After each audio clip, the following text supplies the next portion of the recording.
দেখুন, এর উত্তর তো সুজিত বসু দিতে পারে। আমরা জানি বিধানসভার ফ্লোরে দাঁড়িয়ে নয়নজলি বুঝিয়ে দেওয়ার জন্য সব্যসাচী দত্ত সরাসরি সুজিত বসুর বিরুদ্ধে অভিযোগ করেন on the floor of the house. এটা তো সরকারি রেকর্ড, এটি অভিযোগ করেছে। আমার মনে আছে যে আমিও বলেছিলাম যে এই যে নয়নজলিতে মৃতঞ্জলি দেওয়ার ব্যবস্থাটা কবে বন্ধ হবে। তার উত্তরে আজকে পার্থ চট্টোপাধ্যায় বলেছিলেন যে আমাদের ঘরের ঝামেলাটা আমরা মিটিয়ে দেবো, কোনো জায়গায় আইন ভাঙা হবে না।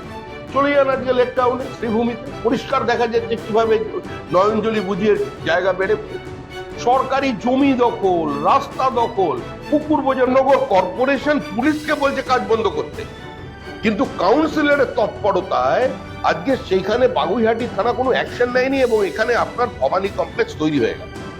আপনি দেখে আসুন, কি রেকর্ড বার করুন। পুকুর আছে আপনার, ফণি না ননি কি একটা আছে না বাইপাসের উপরে, কতগুলো পুকুর বুঝিয়েছে। মুখ্যমন্ত্রী জানেন না বামা বলে যেটা ওয়ার্ল্ড ব্যাংকের টাকায় তার পার সংস্কার করা হয়েছে, চিটিং করে ঘিরে নিচ্ছেন আর বহুতল নির্মাণ হয়ে যাচ্ছে।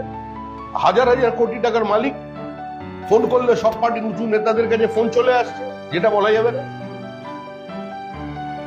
আমরা আন্দোলন করেছিলাম, আমাদের যারা ওইখানে এই ঘটনা নিয়ে আন্দোলন করেছিল তাদের প্রাণনাশে হুমকি দিয়েছে লোক পাঠিয়ে। তৃণমূল ভবনের পিছনে কত জলা জমির উপরে কনস্ট্রাকশন হয়েছে।